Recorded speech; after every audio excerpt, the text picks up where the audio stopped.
Now, I normally do not like to touch this subject, just in general, because when you do, people think that you're bitter and that you have an axe to grind, that you're just looking for something to find offensive, that you're making a mountain out of a molehill, etc., etc.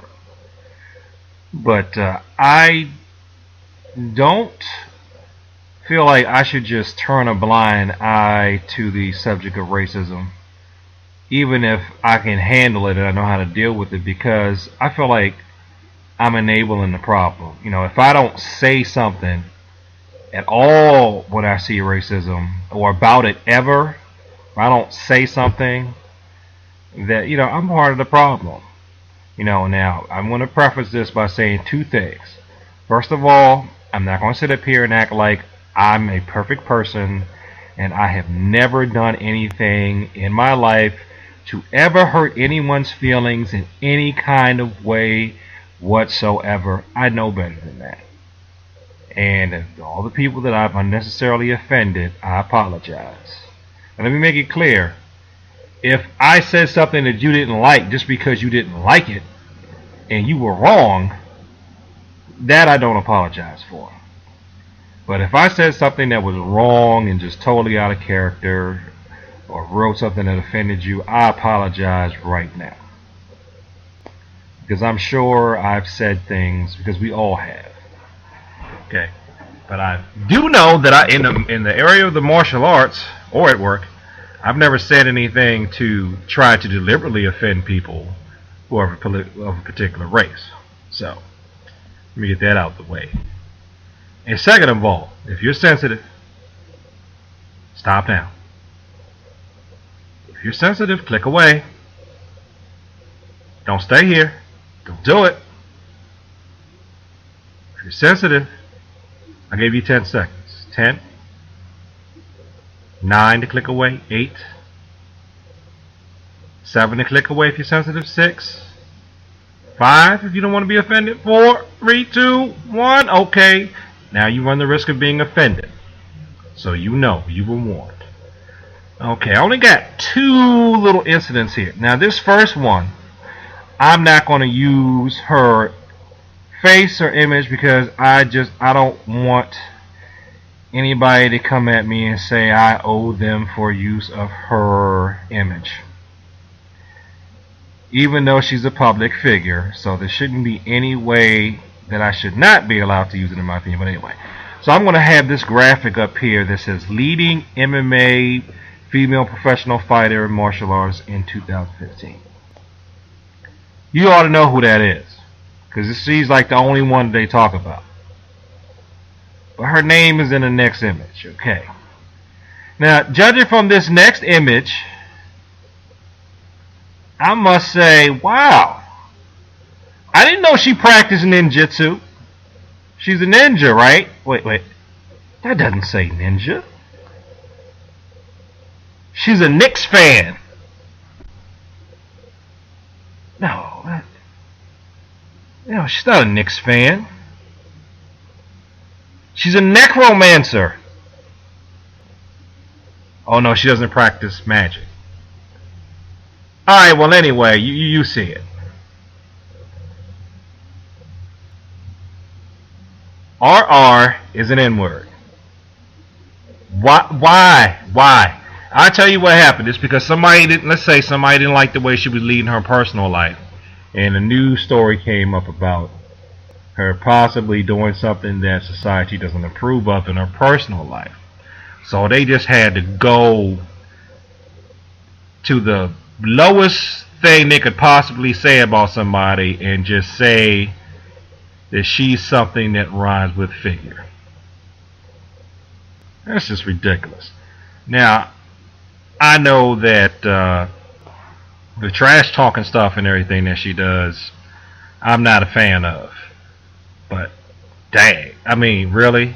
Do you have to call her that? Seriously? I mean, as far as I know, she's not even a member of the group that would be offended by that. But seriously, do you have to do that? And of course, as you can see, there's a lot of other stuff I just scrubbed out because, I mean, it's just all kinds of words and words that rhyme with stitch. And I'm not talking about Lilo. You know what I'm saying. Saying that she's trash and poor, and an adjective that usually comes between poor and trash that people use to malign another ethnic group in this country of the United States. You know what I'm talking about. Just ridiculous. Just ridiculous. And interestingly enough, this isn't even the only place that this comment is made either. So, I guess the internet must just bring out the worst in people. That's all I can say. Speaking of which, now this next image. Now, when this happened, I responded, and I kept it. I responded, and then the person did redeem themselves when he made the comment. Now, I am going to say that I do not know the race of this person. But still, if you were just going to look at the words, because this person could very well be African American, just like I'm African American, but I don't know. But if you look at the words, this right here is a little, this is not appropriate. This is not right. Okay, we went in a discussion about how martial arts teachers should behave. And he says, Cecil, he posted, Cecil, what sense are you making? What is your martial level? This ain't no hoodie affair. This practice has a very close relationship with sagehood and holiness. Now, where are you coming from? And I'm not talking about trying to be Asian neither. But this definitely ain't no, quote, black thing, quote, with an exclamation point. So I guess he just expects me to come out there shucking and jiving or something. I don't know. Because he didn't like my comments. Comments that people usually like. If I remember right, I think I was talking about how people tend to adapt their martial arts practice to fit whatever environment or culture that they're in, so that they can become accessible to the people that you're teaching. And that's something I believe. Like say, just because you practice an art that comes from Asia, you may not necessarily be able to carry over every single Asian cultural practice. What I do is I carry over the ones that I know are core to the art. So I really don't have to change anything. And sometimes, like, I teach a predominantly black area, and a couple of times when the classes have had more kids, I've, during Black History Month, mentioned a few things about black history. And now that I have more Latino students, I'm going to start researching what are some of the Latino martial arts, if there are any. I do know that some people have told me that in Guatemala they refer to judo as judo, and I mentioned that a couple times, and that really helped me to connect with some of the students who are from Guatemala, because they call it judo, and I said, now that's just like what they call judo in Korea. Okay, so now when this guy made this comment here, because in Korea they call judo. Now when this dude made this comment here, I pushed back like, well, wait a minute, what are you trying to say? And he did ultimately redeem himself. Hello. But I'm still not gonna put his name on here in case some people want to give him grief. Okay, here it is. Cecil, I've seen it all. Blacks teaching street martial ethics. Rednecks teaching hillbilly ethics. All that is crap. There is an understanding that goes with the words of the code, and it has nothing to do with one's creed. Martial arts ethics and morals transcend ethnic backgrounds. Period. One's conduct should be such in work and home life that people draw to your peace and structure or try to disrupt it. That is the real fight indeed. So basically, it looks like he's trying to turn it back on me and saying that, you trying to teach from a particular ethnic slant is ridiculous. You just should teach from the universal code. Okay, so he's basically appearing. He's basically trying to say that no, you're the one that's being limited. You're the one who's being narrow-minded. You're the one that's stereotyping, Cecil, and you should teach from the universal source.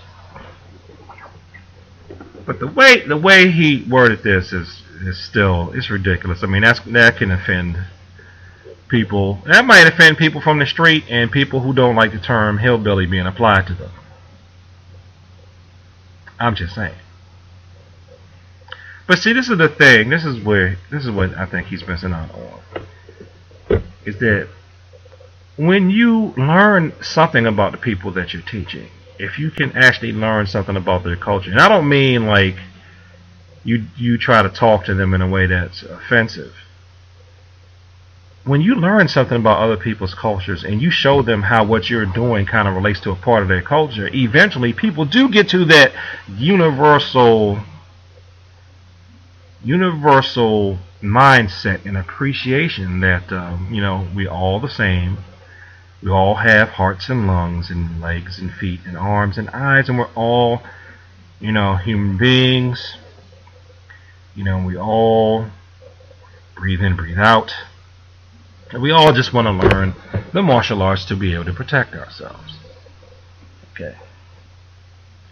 So those are the couple of the more blatant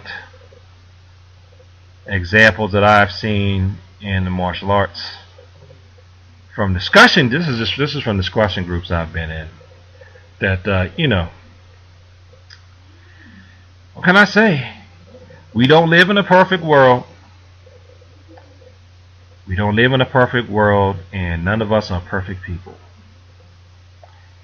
And I expect to get some flack from this. Just for even raising the subject now, there are going to be people that are going to look at me and think that I have an axe to grind. He's so sensitive. Look at him. They'll probably say that I'm bitter or whatever, but I'm not. I'm not. I just think, I'm just going to call it like I see it, man. I mean, and some of this stuff is ridiculous, dude. What can you do, Well, I'll tell you what, Oh, I'm gonna answer real quick. Now this video is just ridiculously long. But I'm gonna answer those people who are going to try to shut me up by saying, but you're not offering any solutions. What are the solutions? You're not giving solutions. So here are the solutions. Don't be racist yourself. And if you feel like that there is a lack of teaching of the martial arts that is sensitive to your particular group, you should get a black belt and then you open up a class or a school where it's a good environment. Because you can't change other people. I can like what I'm doing with this video, I can just expose some of the stuff that people say. But I'm not going to change them. They're not going to change. If anything, they're going to look at me like I'm wrong. But what I can do is you can expose the things that are bad, and then you can create an environment where that that's not going to happen. So that's all I got on this subject. These two are just two of the wildest racial examples I've seen post-civil rights era.